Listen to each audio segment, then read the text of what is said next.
Happy Devils Wednesday. This is the State of the Fan Address, episode 268, titled No News is Good News.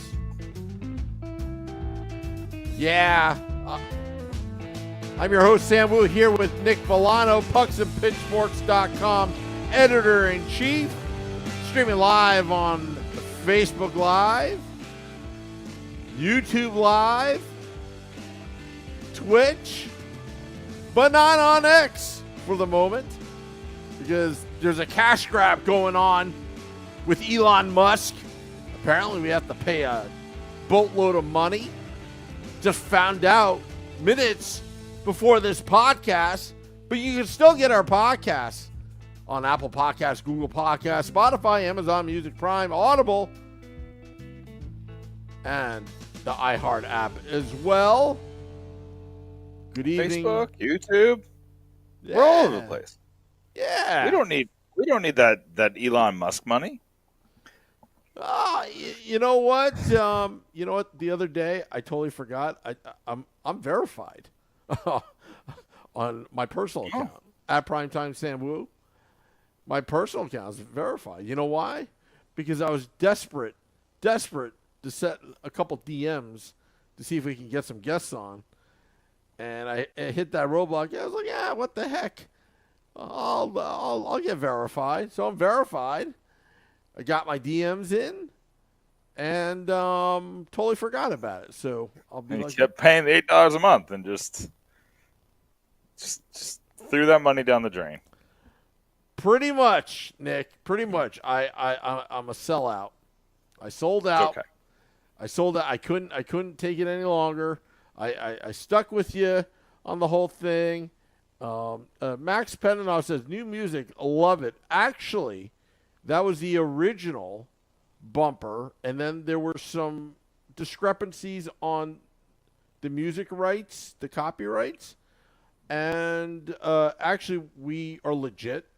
I have the license for this podcast, but a few years ago we had to change it because YouTube was flagging it for whatever reason. And, it's not like I can just call the Alphabet company and be like, yo, can you change this? Because I don't want to get shut down, whatever. So it went on a hiatus for a couple of years, right, Nick? That used to be the bumper. I figured, but then I started reading some literature that YouTube has signed all these deals. So I played it last week, and we didn't get flagged. So I figured try it again because I missed that old. If at first bumper. you do succeed, try again. Yeah. Is that saying not closer to reality? If I try something once and it doesn't work, I'm very likely to not do it again. If I try something once and it works, you're gonna keep trying. I will tell you this because, and I'm going to segue to Devil's Talk. I promise you. But sometimes failure doesn't happen when you try. A lot of times it has something to do with timing. We were ahead of the curve, Nick, with this live video podcasting and live events and all that kind of stuff. You were ahead of your time with the pucksandpitchforks.com blog when you had a vision back in 2016, 2017, and you had a vision. And you could do things now that you couldn't do 5 years ago because now you're more well-known, well-established, many hits, reputation, all that. And in this case, YouTube finally got their, I was about to say the S word, got their stuff together and finally figured out because we were getting flagged for something that we legally had for this fine podcast called The State of the Fan Address. So that's his backstory on that. Now, how am I going to segue that into no news is good news is, well, Tom Fitzgerald has done things once, twice. Maybe it didn't work 2-3 years ago, but it could work now. It's all about timing, folks, and a little bit of luck. Listen, Sam, I was all over Prime Day. I couldn't find a top six forward. I couldn't find a top six forward. I tried all the search results, I watched all the Instagram videos under deals, all talking about the promo codes and the compounding discounts. Couldn't find a top 6 forward anywhere. Previous prime days you could find top 6 forwards all over the place. Now, pshaw. You know it sucks when you I don't know, with the whole cap friendly thing, and there's alternatives out there. I even suggested getting into that business with richhockeyplayers.com. Where you can kind of track their salaries, the years, what they're going to be doing, how they're spending their money. But I'll tell you, the Devils, they spent a lot of time on their goaltending and defense in the last 6 months. And, again, is it going to work this time around? We've seen this before.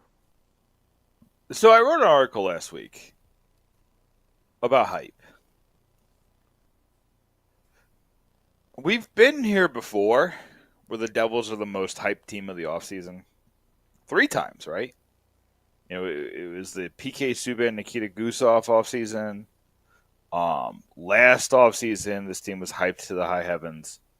And then the year before last, there was a lot of hype around the Devils after they signed Dougie Hamilton. And, those years has never turned into anything.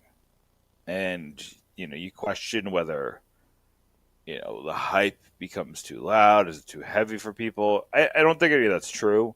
I think what really happened is it was a cataclysmic, bad luck for some of them. And, for the Subban Gusev years, it was honestly like just on the ice, it's been rare. Do you know what it reminded me of? It reminded me of the year they got Brunner and Ryder. And they came in here with all kinds of hype, and there was something to back it up. They were good players who just couldn't play hockey. And that was Gusev. Gusev just looked lost a lot. And Subban lost a step and did not know how to deal with it. His game was so predicated on being able to be as speedy as he was powerful. He still had that power. He still had that strength. But it's almost like he overcompensated for the strength and gained a bunch of muscle mass to overcompensate for the injuries, and that took a lot of his foot speed away. So he kept trying to do these things that he used to be able to do, and he couldn't. So bringing that back here, I've seen 2 things be shared. One was that this is the best Devils defense since the Scott Stevens, Scott Niedermayer time. I don't think so. This team isn't even as good as 2 years ago. You had Damon Severson on a third pair. That defense was really good. And if you take you put Luke Hughes on it, after his end of the season foray, that defense was great. I think that defense is better than this one. You just got the guys at the right price, the right time. You got John Marino on a bounce back. You got Jonas Siegenthaler playing really well. And like I said, you had third pairing Damon Severson. Ryan Graves is probably the weak link there, and he, the actual weak link was Brendan Smith. That was the issue. So they played him too much. But then you had a young Kevin Ball that really probably should have played the whole season. And then, like I said, you had Luke Hughes coming in. So when you had Ball, Siegenthaler, Ryan Graves, Luke Hughes who could come in, and then you had Dougie Hamilton, John Marino, and Damon Severson on the right. I just would take that defense today. But here's the thing. I'm going to write about this tonight. There are 3 things, and I'm going to reveal what I'm going to talk about, but I'll go in depth in the article tonight. So, still read the article. Still go to pucksandpitchforks.com and support your boy. There are 3 things that could derail this defense, which has been called, like I said, the best Devils defense since 2003. I don't think that's true. And then also Sheldon Keefe's best defense. We've heard that a lot. And I'll probably do an article later, kind of looking at that and really going in depth. That just is going to take a lot of research that, truthfully, I just don't have the... I've already done research in the other one, so I need a little bit more time to really research what's going on with what Sheldon Keefe has had in his career. But anyway, there are three things that are really going to put the Devils in a bind. The number one thing is this Dougie Hamilton injury. I've done an article on the scary parts of a torn pectoral muscle, and you see a lot of defensemen who never recover. I brought this up on the Twitter earlier this week. It caused a lot of discourse. Like, there's a lot of people like, oh, it's going to fully heal. He got hurt in December. He should be completely fine. I had others who were like, no, like, this is a scary injury. It's going to really hurt his shot, and that's Dougie Hamilton's best asset. Like, if he can't get the power behind the shot, he's not a $9 million player, like, even with the rising cap. So that's number one. Is Dougie Hamilton going to come back and be a number one, like a top 10 defenseman in this league? Like, that's what you're expecting from Dougie Hamilton. Number two, and this is more than a question over a derailment, but you're kind of building in some natural progression from Simon Nemeth and Luke Hughes. Like, you expect them to be better than they were last season. What happens if you get last season's Luke Hughes and Simon Nemeth? Nemeth was good. It wasn't great. He was good. Good defenseman. Solid. And Luke Hughes was, like, so, like, you take the good with the bad. Like, this dude was one of the fastest players in the league and could go from one side of the ice to the other and score on his own. You took those dynamic plays, but he cost the team a lot of goals. And yes, you got Jacob Markstrom in net now, who's really good at high danger chances and stopping high danger chances, but you don't want to give them up. Like, that's the point of it. So if you get the same Luke Hughes and Simon Nemeth, it's not a great look. And the other thing is Jonas Siegenthaler. Like, what is he? And that's a twofold question. The first part is, what is he in this lineup? Is he paired with Dougie Hamilton on the first pair? Is he a third pair guy? Is he a middle pair guy that you're going to partner with Brett Pesce? Is he a guy who's going to protect, supposed to be protecting Simon Nemeth? Like, where does he fall into this roster? And then the other part of that question is what is he like? How good is he going to be? Right? Because he wasn't good last year. He had a bad year. And I've been on record by saying that I'm more worried about Jonas Siegenthaler than I was about John Marino. I understand that Pesce also plays the right side, so you had to make a move, and Marino, in my opinion, has more value, so they went with the guy with value. But I look at Siegenthaler, I was like, I don't know, man. Like, I don't know what he's going to be, because his big problem last year was out of position a lot. Is that overcompensation because of the injury? Because the injury, in my mind, I don't want to sound ignorant when I say this. I could understand why Marino had a rough time. Because he was always in position, but it just didn't translate. And the puck would always trickle out.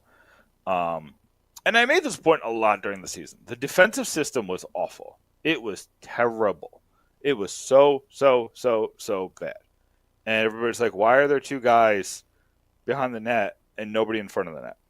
How many goals were scored that way, Sam? Where both the defensemen were behind the net and nobody covered the circle around the crease. Nobody protected the goalies. That was McGill. That wasn't a problem. And that was a big reason why John Marino was on the ice for a lot of goals against, because he kept getting stuck in that position where it seemed like he was following his direction and it just wasn't working out. Oh, I said this all last season.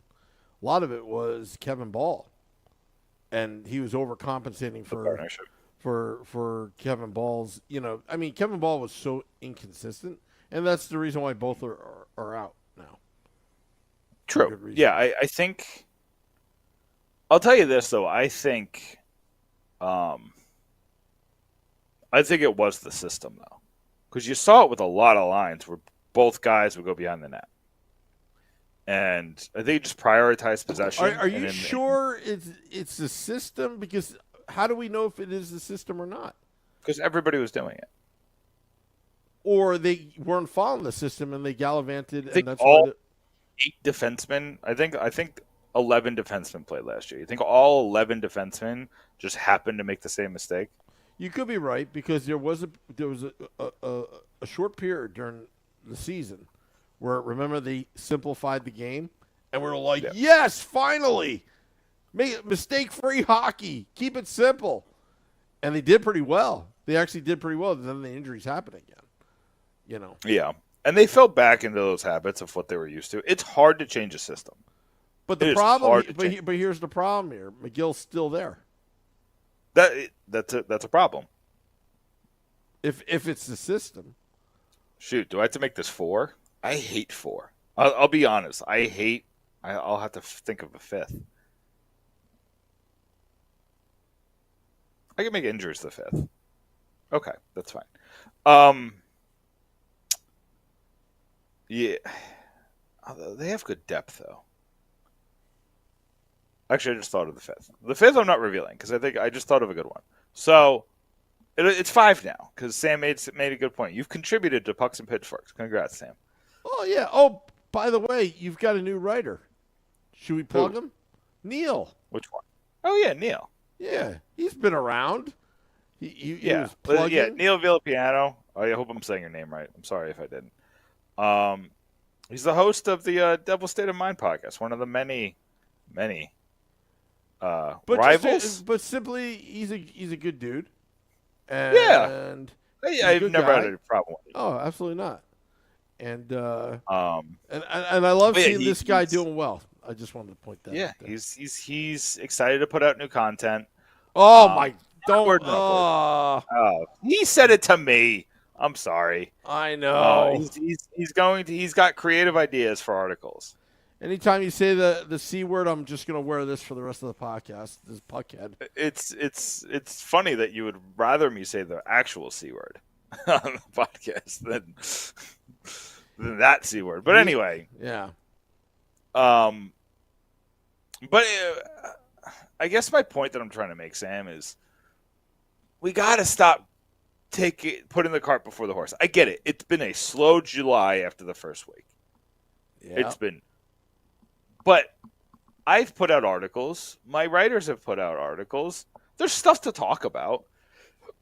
Why do we have to just make stuff up? And to be fair, I've seen this from non-Devils people.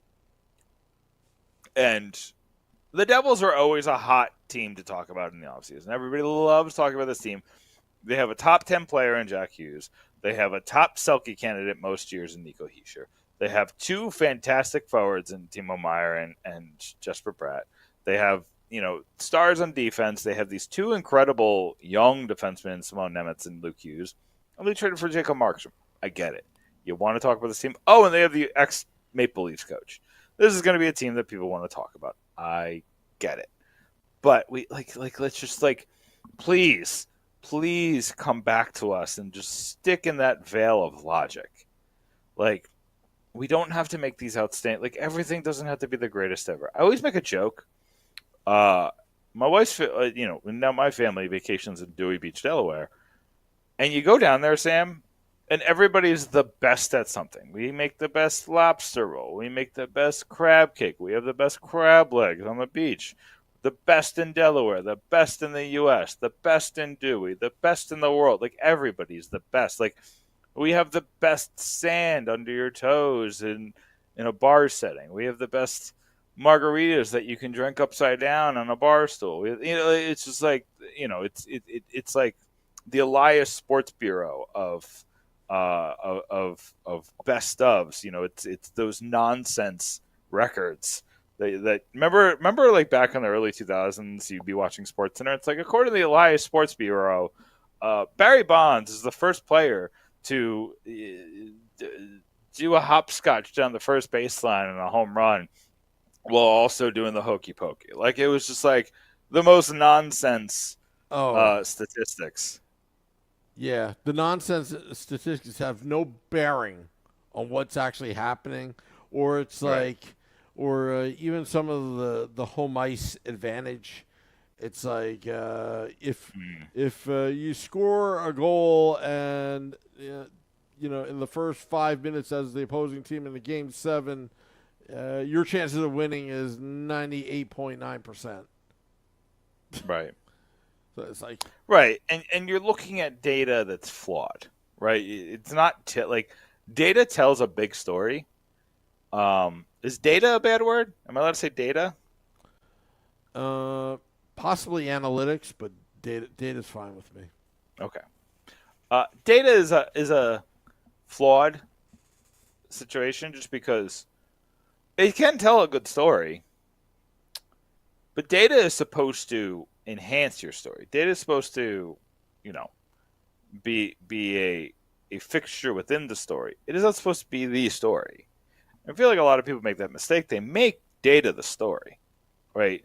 It's that causation does not equal correlation situation where just because uh, good example, just because Dawson Mercer scored 20 goals doesn't mean he had a good season, right? He did score 20 goals this year. Did you even know that he scored 20 goals? Were you aware of that?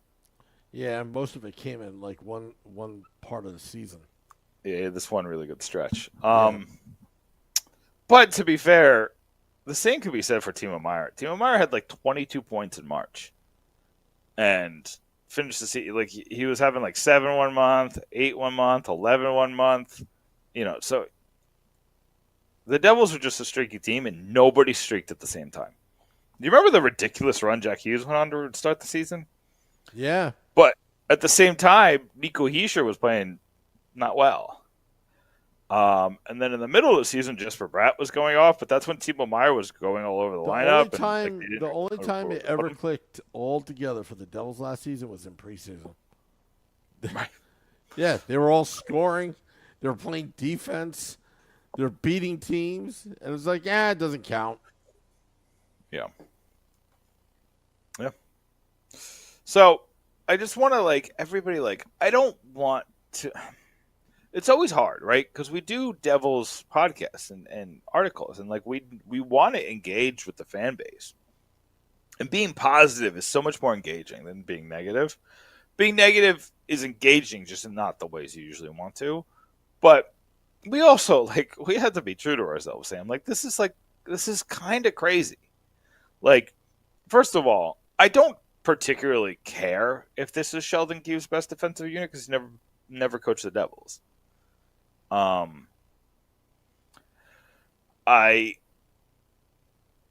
I just need we just need to kind of take a step back and just think, like, what exactly do we like? What would make a great defense next year? I think there's a couple things. We need clear growth from Nemitz and Hughes in both the things that they're good at and the things they're not good at. So I need Luke Hughes to be better offensively and also better defensively. I need Simone Nemitz to show that offensive upside, not focus so much on that two-way game, and really be a driver of that offense. Because now you got Pesci and Dylan on top of Siegenthaler. No, Nemitz is no longer just a luxury as an offensive player. Like, he's kind of needed to add some offense to this lineup. And I need Hamilton to be Hamilton, right? Like, you need 60 points out of him. I need him to be power play 1. Like, it just didn't work with Luke Hughes last year unless something drastic's going to change. I need Luke Hughes, or I'm sorry, I need Dougie Hamilton on power play 1. As long as he has a shot. We're talking about the pack and how that's going to impact his shot. If his shot really is like 10 miles per hour down, then you got to figure something out. I I I need this, you know. And then I don't know what you expect out of Pesci. That's what I'm having a hard time kind of putting my finger on. Like, what do I didn't even mention Pesci and Dillon as reasons why this defense can fail. Because I don't even know, like, my personal expectations is for them, I just need you to not be bad. Like, it's such a, like, a misnomer. It's such, like, a generalization of what I'm really looking for. But truthfully, I just need Brett Pesci to, I don't even care about the contract. Like, I know a lot of people, like, look at the contract. That's why people were mad at Severson for a while. That's why people were mad at PK Subban for the longest time. They were mad that he made $9 million. Okay. I still will die on the horse that I thought Subban was good in his last season in New Jersey and probably should have got a contract elsewhere, but I think he just wanted too much money and was probably had people throwing money at him to be a personality on ESPN or a personality somewhere else. But I need Pesci to be like, I don't even want to use those names like shutdown guy or like, whatever. I need him, I need him to be on the ice for, at least 55% when it comes to high danger chance percentage at even strength. Like, I need him to have like 80 to 100 more, be on the ice for 80 to 100 more high danger chances. Oh, that's probably a lot. I think I that was supposed to be chances. Something like 15 to 20 more high danger chances than go against him. And I really focus on those high danger chances. Truthfully, like with Markstrom and Allen and Dawes, you really should be able to stop the low and medium danger chances. So I'm really paying attention to that high danger chance percentage. I just need him because, I mean, truthfully, we haven't really talked about this. And Pesci didn't have his best season last year. Like, he didn't. He was good, but he was great the year before. Like, fantastic.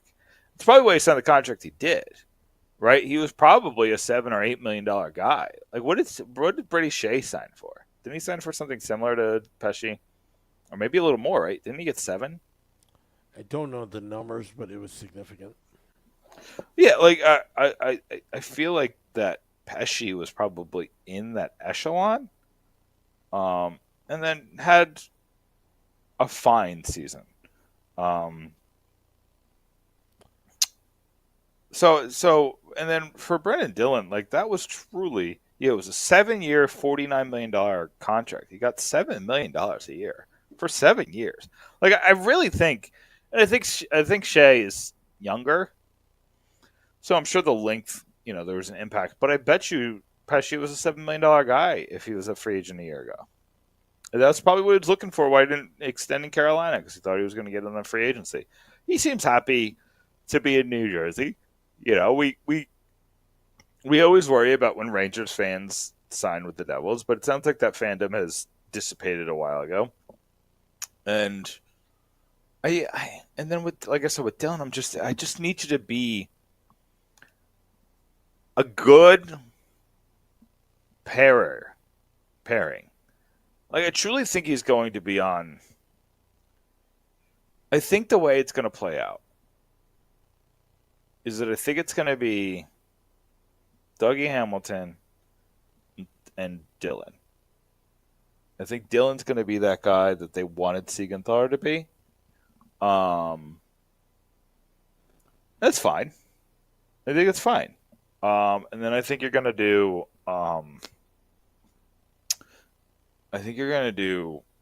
Siegenthaler and Nemitz to start. And then you're going to do Pesci and Luke Hughes. Mm-hmm. I think that's how it's going to lay out to start. There are flaws in that. So I think it's going to be a start and then see how it works. But truthfully,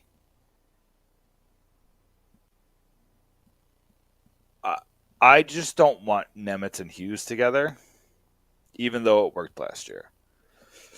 I just see issues with the way they play the game. that there's nothing wrong with it in a vacuum, but it doesn't mesh. So I think, and they're young. They having two young guys together is risky. I would have Luke Hughes with Doug Hamilton. I think that Hamilton is a smart enough player to kind of adjust his game. I think they would just be offensive psychosis. And I'll do Nemitz with literally any other guy on the left side, whether it's Siegenthaler or Dylan. But I think they're going to end up going Dylan and Hamilton to start. And if in that situation, as long as Hamilton is 90% of what he was in 2022-23, 90%, Dylan just has to be there and do fine.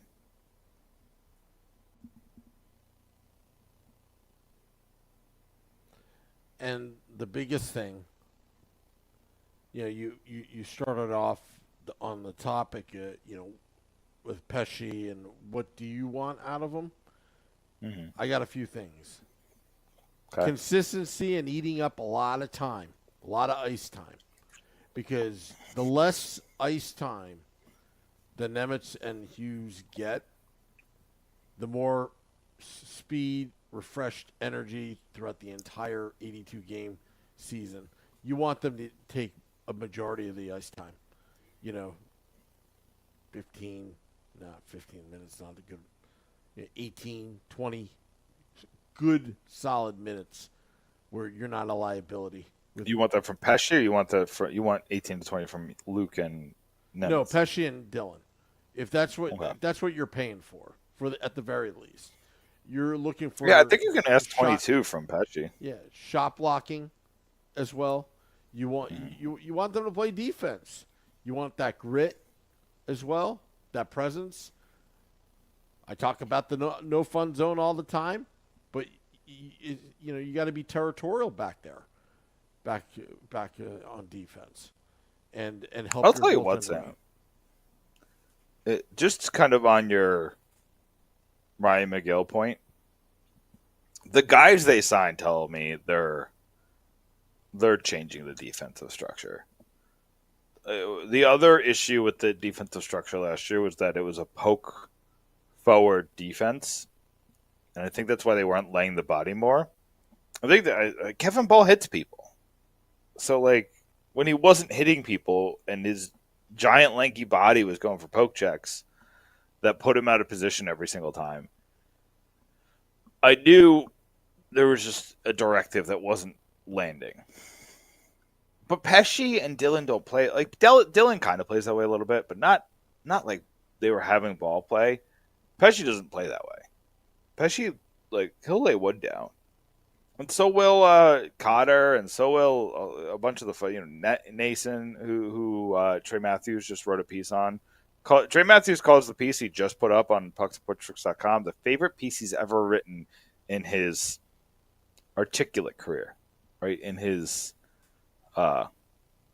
print journalism career. So, great piece by Trey Matthews up on pucksandpitchforks.com. Apparently, Sam, I'm collecting podcasters like Infinity Stones. Really? I got Trey, I got Neil, I got Jersey Joe. It's funny. It's funny that you're doing that because you started out at Pucks and Pitchforks kicking out two podcasters. Yeah, well. You didn't do it personally. It just happened that way. Well, listen, I'm all for opportunity. Oh, yeah. I've said that. I've had people who got positions writing for pucksandpitchforks.com because they listen to the podcast. Yep. And I say on the podcast all the time, if you want to write, apply. I say no to nobody. Don't write like I just spoke, though. That was not good grammar. But I will always give someone an opportunity. I'd rather give you a shot and watch you develop into a Vinny Parisi or Trey Matthews has made great strides. Dan Rice is on the team and he's killing the game. He's another podcaster. He talks about women's hockey, but still a podcaster. Again, I got podcasters. I just need to fill the gauntlet. Anyway, point being, if you ever want to write about Devils hockey, just apply at pucksandpitchforks.com. Could I address Steve Engel because he's going off in the chat?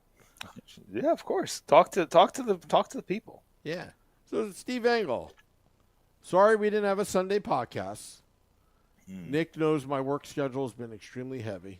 I haven't had a weekend off, working Saturdays and Sundays, and Monday through Friday. I worked about 26, 27 hours straight, something like that, yesterday, and I only got 2 hours of sleep, and he's wondering why I'm yawning. Well, I'm here. I didn't quit. We had storms in the area, but we do our best, Steve Engel. Steve, this is an audio medium. Yeah.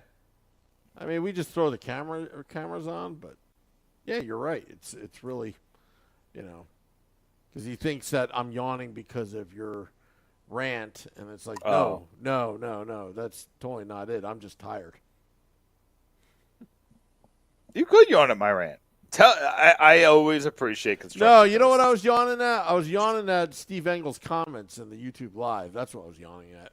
I'm like, don't yell at the customer. Yeah, Steve Engel's comments. How original. Anyway. I'll tell you what, though, Sam, and we can end on this because we're getting to the end here. I am excited about this team. Maybe we've just been hurt too much because we have this unique position. You at one point were doing a daily podcast. And I'm sure, once your work schedule figures out, you'll do it more frequently. But doing a daily podcast and doing a daily blog like I do, your finger is just on the pulse more often. Yep. And there's no ebb and flow, right? There's none of this and this and this. It is like it is. We had to be at the highest. We have to be at the lowest. We have to be at the highest because that is where the pulse of the fan is, right? It's reactionary. It's what I'm talking about is insane sometimes, but I'm trying to bring logic into these insane takes, right? Like people want to see me write fake trades. I do it with a veil of logic around it, and most people lose their mind. The Devils would never pay that. The other team would never pay that, and then you see the trade and it ends up being kind of close. And that's not to say I'm not wrong. Sometimes I was wrong about the Jacob Markstrom trade. I truly thought they were going to get Markstrom for like a second and a third. I truly thought they were going to rob Calgary blind. And do you know what, Sam? When we see the Linus Ullmark trade, that's what I expected. I think the Devils just got sick of the process, and everybody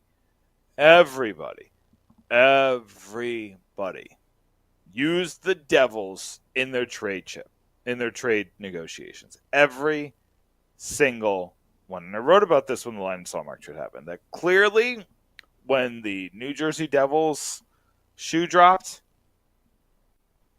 every team who had a goalie lost its leverage. The Devils should have had leverage in these goalie negotiations, but this understanding that the Devils were in desperate need of a goaltender and just like what did Fitzgerald call it? He called it extortion, right? Mm-hmm. When he did his trade deadline press conference. He was like, as long as I don't have to deal with extortion from the other teams, like I would have gotten a deal done. And like you hear about, the Devils had 3 trades in principle set. And 3 times the trade, it sounds like. It's unclear if the Devils were the team in line in Ullmark, but it sounds like they might have been. But it sounds like the Devils have 3 trades in principle agreed to, and all 3 got nixed. 1 by an owner and 2 by the players. So you're really looking at like what happened, and it was just a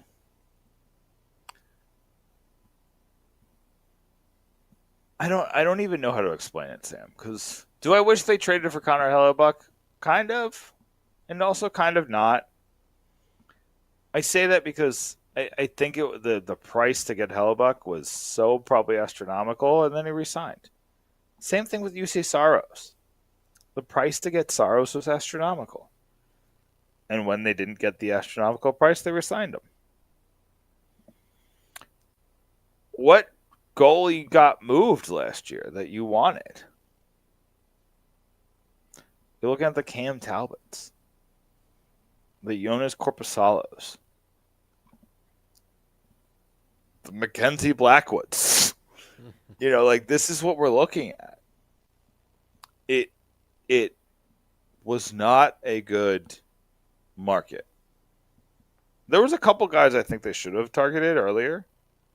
I said they should have gone after Chris Drieger months ago.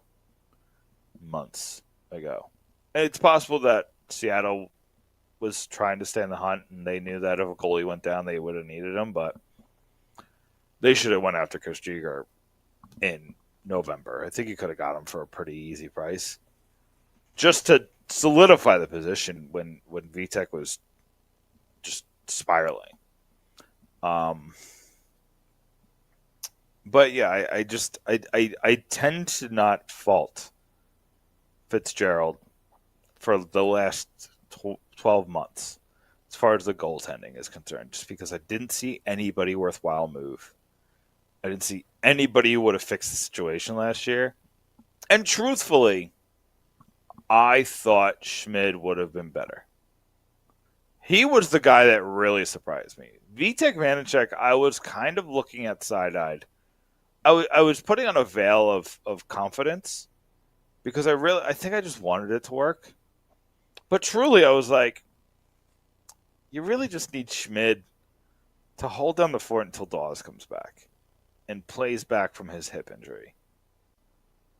And that would have been true if Schmid was remotely playable. If Schmid was, or Vanacek, if one of them was remotely playable, you could have really taken your foot off the gas on Dawes. And Dawes just doesn't do well when you overplay him. Like, we know that now. It's 2 situations now where they drove him till the wheels fall off, and they fell off. I'll tell you, it's what happened. And if you just had Schmid play 9:05 to 9:10 hockey, you wouldn't have had to do that. And I do think the Devils would have been in the playoffs.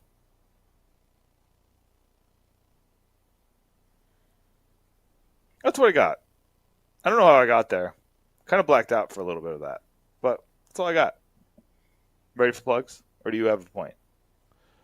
I guess my last point, would be is, manage your expectations with these new signings, trades. It is definitely a better team. It definitely is. It's not so young, so to speak, because what happened on the blue line with Severson and Graves gone, they didn't really fill those gaps, and with the injury of Dougie Hamilton, it really was exposed last season. Right. Jack Hughes, you hope that his rehab is going to help him, and he's fully recovered for the upcoming season. What I would like to see is a healthy 82-game season for a majority of the New Jersey Devils, and they play a lot tougher than they did last season. That's what I'm hoping for. I mean, I think that's That was the point of a lot of the roster moves. Well, I'm managing. That was my point of managing expectations. We've been bamboozled before under the Harris Splitzer Sports Entertainment Group. I mean, we've been bamboozled our entire lives with this team. Yeah. You know, the moves that Lou made post lockout were kind of unforgivable. We should hold that thought because I think that's another podcast. Because I'm curious to know, but we're about to plug. We'll tease it.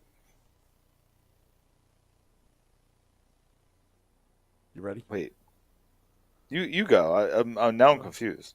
Oh, we'll talk about because I'm kind of interested for next week on the State of the Fan Address what you're talking about Lou and the unforgivable trades.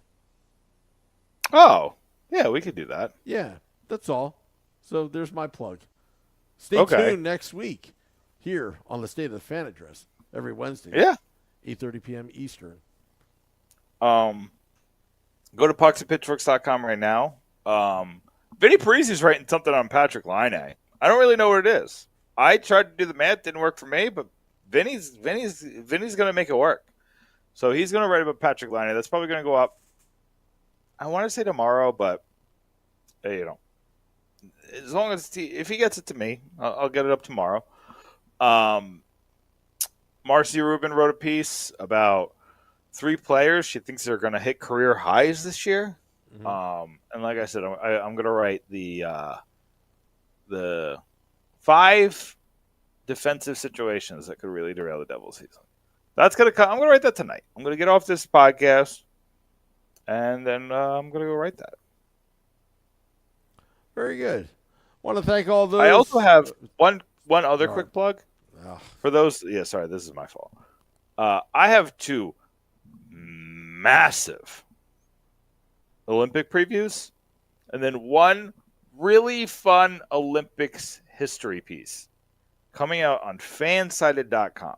Wow. If you just search my name, Nick Villano, Fansided, they should come up. They're all going to be in the queue over the weekend. 1 is the 30 American athletes to watch. That's already written. That could go up any day now. And then I ranked literally every single Olympic sport at the Paris Olympics, including the one with the ribbon one. That one's ranked not very high. Why we got ribbons at the Olympics, Sam? And then I'm going to reveal 30 sports that have been to exactly 1 Olympic Games. And I'm not talking about like the ones that are just in Paris and they just got approved. I'm talking about they came to 1. See you later. Do you know there was a bowling at the Olympics once? Really? Yeah. 1 year they had bowling. That's my little tease for that. That's on fansided.com. Just search Nick Villano Fansided. And all of I always write these long, they usually have a pretty long runway. It's a lot of football stuff. There's some college football in there, but you could spend quite a few hours there because they're all something like between 7,000 and 10,000 words. They're pretty lengthy.